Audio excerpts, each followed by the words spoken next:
Hi, everyone. Steve Adubato here. We kick off the program welcoming the mayor of our capital city in the great state of New Jersey, Trenton, New Jersey, Mayor Gusciora. Mayor, good to see you. Great to be here. Hey, listen, we'll talk about some of the challenges and problems you face in just a minute, but you're particularly proud of Trenton because? Well, it's the capital city. We're going to be in center stage at the semi-quincentennial celebration in 2 years. We know that most of the battles were happened in New Jersey, and Hold on, that's the 250th anniversary of the United States of of our America. nation's founding, 1776 to. And there was a bit of a 20 battle in Trenton, was there not? Yes, that's when General Washington crossed over the Delaware into Trenton. So what are you going to do to celebrate? Well, we want to link up all our historic sites. We want to attract some historic visitors. We're very excited, and we're also sprucing up some of our historic places so that it will be really convenient for people to walk around town and see the sites. Good stuff. Help us understand this. Trenton is the capital city in the state of New Jersey. As a former state representative, a state legislator back in the day. By the way, Reed was also a state legislator. I lost my seat in the legislature. He got promoted to being the mayor of Trenton. I remember down there how it was always an issue about the question of there being a hotel in Trenton. Are we closer? We are closer. It went out of business, and there are parties that are interested in purchasing it, and it's going to be a focal point of our downtown district renaissance. The other issue that really is interesting to me is this whole issue of state aid. There's a $10 million grant. I don't know if it's a grant, but it's state money that goes to the city of Trenton, capital city aid. What exactly is that aid for, Reed? Well, about 52% of our property is tax exempt, and that's either owned by the government or God, and neither pay property taxes. So hold on, churches or government, right? That's correct. Hospitals, nonprofits. Do not pay property taxes. Go ahead. Yeah, 52% of our land is tax exempt, so we have to go to the rest of our residents to make up for that. But we expect the state government to pay some sort of taxes. They pay a pilot payment in lieu of property taxes. The Murphy administration has been good to us. We got about 45 million last year. Under Chris Christie, we got 6 million. So what's that money for specifically? That money pays for police protection, pays for the roads, pays for our parks, and helps us get things done in the capital city. We're a distressed city, so we rely on state aid to fill the gaps. What does distressed city mean? That's a category that has an awful lot to do with state aid. What does it mean to be distressed?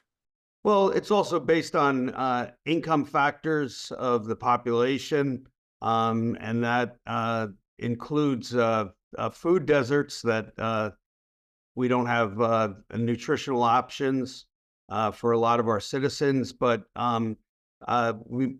crime is higher than in the suburbs, and so we really need to fill the gaps with state aid for all of the challenges that an urban city has. So let's talk about economic development. The New Jersey Economic Development Authority is engaged in Trenton, specifically around, is it a business incubator? Is that what it is? Yeah, we're actually going to put in a business incubator. A firm is coming in to help fund startups in the capital city. A lot of our young business leaders, they have great business ideas, but they don't have the capital. And an incubator will be able to help them get started, fund them, and give them space to develop business ideas. The other initiative that's really important, and we've talked a lot about this, check out our website, will come up right now, steveadubato.org. We've done a whole range of interviews with the First Lady, Tammy Murphy, and her initiative, Nurture NJ, which deals with a whole range of issues connected to maternal health. There is a maternal in Trenton, the state capital of New Jersey, and the mayor's going to talk about this. there is a maternal and infant health innovation center. What exactly is it, Mayor, and why is it so significant? Well, you can't, we don't have maternity services in Trenton. After the closure of the hospital, if you give birth, you have to go in the suburbs. So this actually brings those Hold resources. on one second. You don't have there's no hospital in Trenton? There is a hospital, but it doesn't have maternal services. I apologize. Go ahead. Capital Health is trauma care, cardiac care, but it does not have a maternity ward.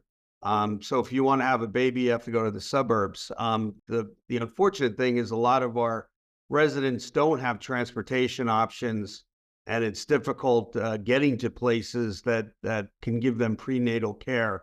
What the First Lady has stepped up to the plate, we're going to actually have a maternal innovation center that's going to be right in the North Ward, and it's going to enable research and to have a place where healthy babies can be taken care of. Hold on. I just want to be clear. Are you saying, Mayor, that at this maternal and infant health innovation center, can mothers give birth there? They can't be birthed there, but there'll be resources for prenatal care and postnatal care. And we're still working on having birthing options inside the capital city. Last question. Food insecurity issues are huge in Trenton. How serious is the problem, Mayor? It's very serious, and particularly in communities of color, where diseases are prevalent relating to food insecurity. We only have a half dozen food convenience stores for a city of about 100,000. So we're grateful that the EDA is actually having food insecurity. The Economic Development grants. Authority. Go ahead. The EDA is actually going to offer food insecurity grants to communities such as Trenton. We hope to take advantage of it and increase nutritional options for our residents. Mayor Reed Gusciora, a former state legislator in the great state of New Jersey, now the mayor of our capital city, Trenton, New Jersey. Mayor, thank you so much for joining us. We appreciate it. Thank you, Steve. You got it. Stay with us. We'll be right back. State of Affairs with Steve Adubato is a production of the Caucus Educational Corporation, celebrating 30 years in public broadcasting. Funding has been provided by Kane University, NJM Insurance Group, the New Jersey Economic Development Authority, Robert Wood Johnson Foundation, Horizon Blue Cross Blue Shield of New Jersey, New Brunswick Development Corporation, Veolia, Atlantic Health System, and by PSEG Foundation. Promotional support provided by Insider NJ and by NJ Biz. To watch more State of Affairs with Steve Adubato, find us online and follow us on social media. Hi, I'm Dr. Jones, and I'm encouraging all women 40 and over to schedule their mammograms. Mammograms detect breast cancer early when it's easiest to treat. As a woman of color, I know the incidence of breast cancer, including the most aggressive type, triple negative, is higher for us, and we're often diagnosed later when treatment is more difficult. So it's important to start annual screenings at age 40. Please don't skip your mammogram. Schedule yours today and ask all the women in your life to schedule theirs.